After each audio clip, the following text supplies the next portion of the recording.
Roma'nın çöküşü denizde başladı. Doğu ve Batı olarak ikiye ayrıldığı milattan sonra 395 yılına kadar 422 yıl hayatta kalan, en güçlü zamanında 6 milyon kilometre kare toprağa sahip Roma İmparatorluğu'nun duraksaması ve gerilemesi denizde başladı. Roma Cumhuriyet döneminde milattan önce 264'te Batı Akdeniz'in kontrolü için Kartaca ile mücadeleye girişti. Milattan önce 241'e kadar denizci Kartacalılar Karacı Roma'yı 3 kez denizde yendi. Her yenilgiden ders çıkaran Roma, denizci olmayı öğrendi ve 4. Savaşta Kartaca donanmasını yok etti. Roma İmparatoru Augustus'la rakibi Romalı konsül Mark Antony ve müttefikir Mısır Kraliçesi Kleopatra'ya ait filolar arasında Doğu Akdeniz'de M.Ö. 31'de yapılan Actium Savaşı'nda Augustus'un galibiyeti Akdeniz'de bizim deniz, Mare Nostrum dönemini başlattı. Roma İmparatorluğu'nun ileri senelerde Britanya ve Mısır'ın işgali deniz ulaştırması ihtiyacını doğurdu. Batı Akdeniz'den sonra Doğu Akdeniz'de de tam egemenliğini kuran Roma, yaklaşık 400 yıl boyunca bu yeteneğini korudu. Vandalların donanması. Akdeniz ve Karadeniz kıyılarının tamamını kontrol eden imparatorluğun ekonomik zayıflaması deniz gücünün gerilemesini tetikledi. Bu durum, önemli limanlar, deniz ulaştırma rotaları ve düğüm noktalarının korunmasında zafiyet yarattı. Özellikle Vandallar, Roma gemilerine ve Akdeniz limanlarına saldırmaya başladılar. Vandalların donanmasının milattan sonra 5. yüzyılda Kuzey Afrika'yı fethetmeleri sonun başlangıcı oldu. Zira bu bölge imparatorluğun tahıl ambarıydı. Buranın kaybı ve deniz ulaştırma rotasının saldırılara açık hale gelmesiyle Roma halkı açlıkla karşılaştı. Ekonomi çöküşe geçti. Deniz boşluk tutmaz. Gerileyen Roma deniz gücünün yerini Vandal deniz gücü doldurdu. Cermen barbar kavimleri de nehirlerde Roma ordularına büyük kayıplar verdirdi. Deniz ticareti böylece deniz haydutluğuna ve Vandal müdahalesine açık hale geldi. Limanlar birer birer kaybedildi. Bırakalım uzak diyarları, milattan sonra 455'te Kral Genseric komutasındaki Vandal filosu Roma'yı yağmaladı. Donanmanın asker ve malzeme nakliyatının korunmasına destek sağlamaması sonucu uzak eyaletler desteklenemedi. İmparatorluğun kıyısal bütünlüğü sağlanamadı. Donanması olmayan Deniz İmparatorluğu Got, Hun, Vandal ve Cermen istilaları ile karşılaşan kıyısı ya da nehri olan eyaletlere destek veremedi. Bu bölgeler savunmasız kaldı. Yeniliklerden uzaklaşan Roma. Roma deniz gücünün gerilemesinde en büyük rolü oynayan diğer bir faktör de karacı gelenekten geldiği için denizci yenilikleri geliştirmek ve korumakta yaşanan zafiyetlerdi. Cumhuriyet döneminde denizci Kartaca ile yapılan Pön savaşlarında donanma, taktik ve teknolojilerini geliştirebilen imparatorluk, sonraki dönemlerinde yenilmezlik kompleksiyle güç tuzağına düştü. Rehavete kapılarak güçlü ve modern bir donanma yerine kara gücüne daha çok yatırım yaptılar. Roma İmparatorluğu geniş topraklara yayıldıkça savunma ve idare yükü arttı. İmparatorluk sınırlarını korumak için büyük askeri güçlere ihtiyaç duydu. Bu da aşırı askeri harcamalara yol açtı. Bu harcamalar ekonomiyi zorladı ve imparatorluğun mali yapısını zayıflattı. Yeni fetihlerin azalması, ganimet ve vergi gelirlerinin düşmesiyle imparatorluğun mali yapısı bozuldu. Ayrıca Roma İmparatorluğu'nun genişlemesi, merkezileşmiş bir yönetim yapısının getirdiği bürokratik yükü arttırdı. Bu bürokratik yük, kaynakların etkin yönetimini zorlaştırdı ve imparatorluğun idari yapısının hantallaşmasına neden oldu. Sonradan denizci olan Roma, bu hantallaşma ile deniz gücünden uzaklaştı. Roma deniz gücünün zayıflaması, imparatorluğun ticareti kontrol etme, askeri gücünü yayma ve topraklarını savunma yeteneği üzerinde derin bir etki yaptı ve milattan sonra 395'te imparatorluk bölündü. Britanya ve okyanuslar. Roma'nın 422 yıl Akdeniz'de hakimiyet kurmasının daha uzun bir benzerini Britanya 19. yüzyıl başındaki Trafalgar Savaşı'ndan 2. Dünya Savaşı sonuna kadar 141 yıl süreyle başardı. Sadece Akdeniz'de değil, neredeyse tüm okyanuslarda kraliyet donanmasının hakimiyeti sağlandı. Britanya'nın deniz hegemonyası protestan ahlakına dayalı kapitalizmi geliştirdi ve emperyalizme dönüştürdü. Kraliyet donanması küresel çapta liberal kapitalist bir ekonomik düzeni teşvik eden güvenli bir ortam sağladı. Bu hakimiyet Londra'nın sömürge ticareti ve askeri lojistiği için önem taşıyan hayati deniz yollarını kontrol etmesine olanak sağlıyordu. 20. yüzyılın başlarında İngiltere'nin deniz üstünlüğü azalmaya başladı. Doğusunda birliğini yeni sağlamış Almanya ve batısında Amerika Birleşik Devletleri kraliyet donanmasına meydan okudu. Birinci ve İkinci Dünya Savaşları Britanya'nın deniz gücünü örseledi. Birinci Dünya Savaşı sırasında donanması zayıfladı ve Çanakkale Savaşları'nın Birinci Dünya Savaşı'nı 2 yıla yakın uzatması nedeniyle Britanya uzak denizlerdeki ticaret sistemi bozuldu. Ekonomi zorlandı ve Amerika Birleşik Devletleri'nden alınan borçlarla yürütülen savaş sonunda Britanya ancak Amerika Birleşik Devletleri'nin 1917'de savaşa girmesiyle savaştan galip çıkabildi.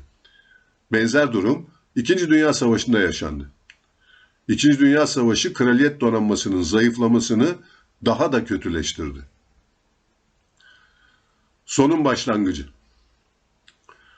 Savaştan sonra Amerika Birleşik Devletleri'ne borçlu olan Britanya, uzak topraklarını savunmak, gerektiğinde gambot diplomasisiyle güç göstermek için kullandığı donanmasının gücünü idame edemedi. Britanya'nın yeteneği azaldıkça eski sömürgelerini kontrol etme olanakları zayıfladı. Böylece birçok koloni bağımsızlık arayışına girdi.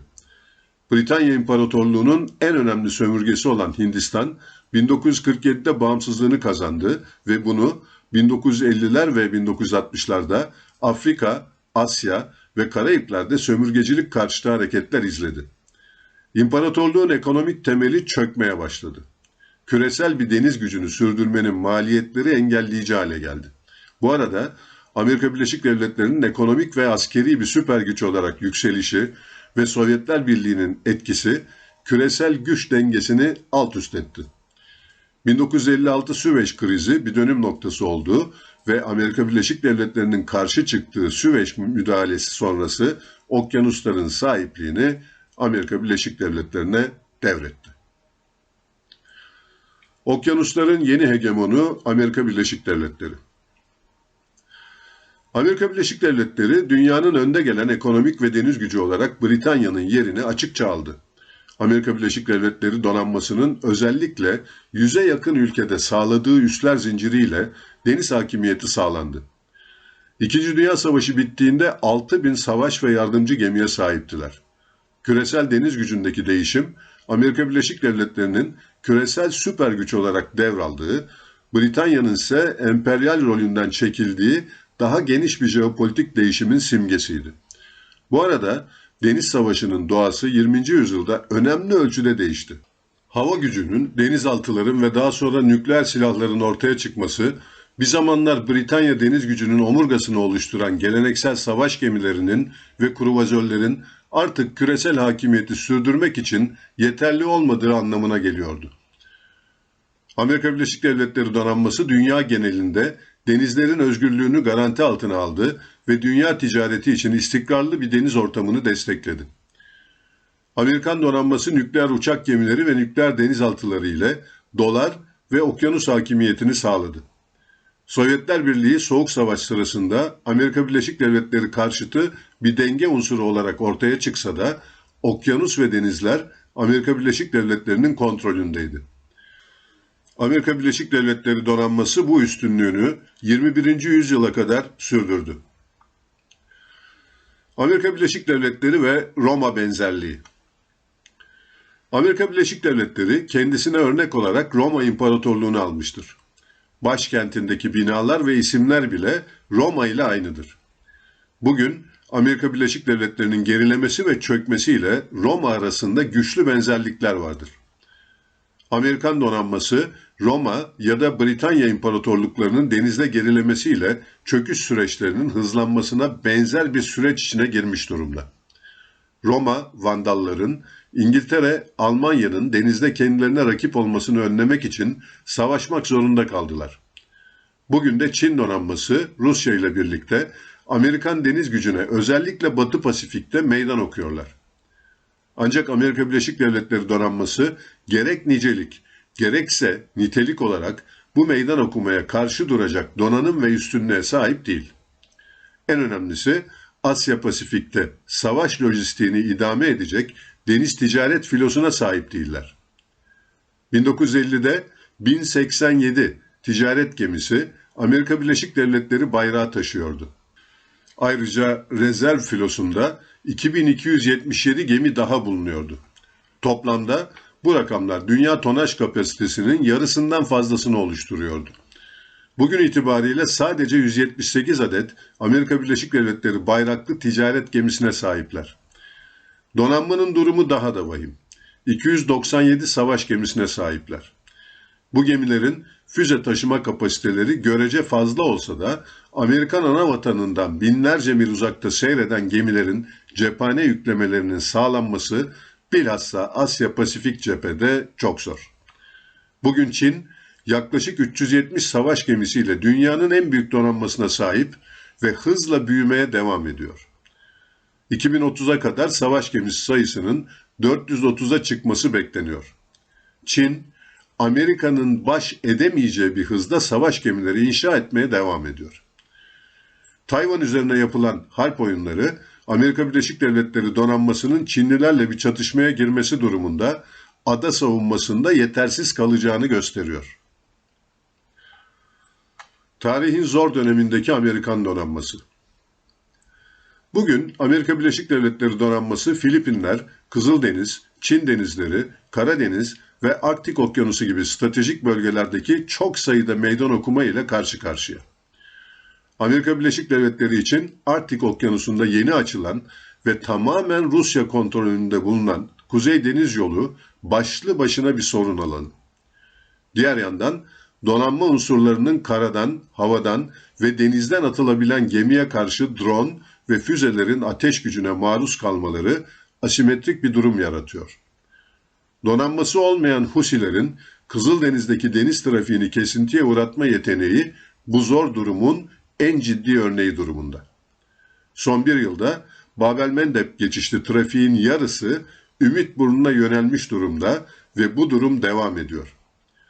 Amerika Birleşik Devletleri bölgede uçak gemisi darbe grubu ve B-52 bombardıman uçaklarını kullanmasına rağmen durumu değiştiremiyor.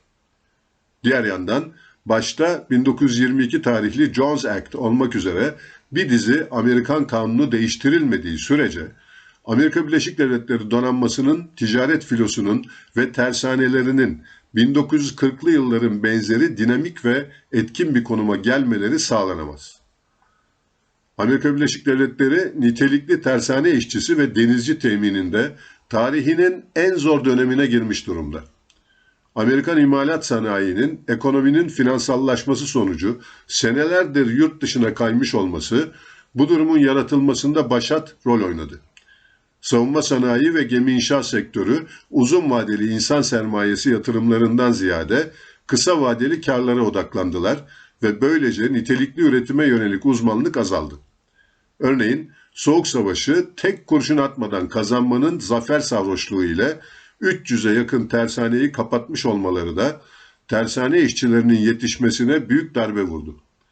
Son günlerde uçak gemisi ve denizaltı tamiratlarını yapan tersanelerde üst üste kaynak ve teknik hataların çıkması tarihte önceden benzeri görülmüş durumlar değil. Kısacası Amerika Birleşik Devletleri Roma'nın hatalarını yapıyor. Kontrol dışı askeri büyüme ve bitmeyen savaşlar ekonomisini etkiliyor. Zafer sarhoşluğu içinde rakipsiz kalan 600 gemilik donanmayı kısa sürede 297 gemi seviyesine küçültmeleri ve bu çerçevede askeri tersanelerin kapatılması kadar sivil tersanelerin de azaltılması jeopolitik deniz körlüğü olarak görülebilir. Benzer hataları İngiltere'de yapmıştı. Ancak onu her iki dünya savaşında Amerika Birleşik Devletleri kurtarabilmişti. Bu kez Amerika Birleşik Devletleri'ni kim kurtaracak belli değil. Ancak kesin olan şu ki Amerika Birleşik Devletleri kendini kurtaracak durumda değil. Türkiye dersleri.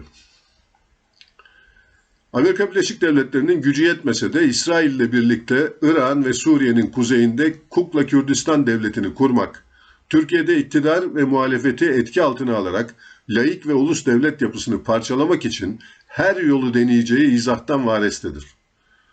Amerika Birleşik Devletleri'nin özellikle 1973 Arap-İsrail Savaşı'ndan sonra bölgede Arap milliyetçiliğini öldürmesi, Arapları parçalamayı başarmış olması Gazze'de yaşanan trajedinin asıl nedenidir.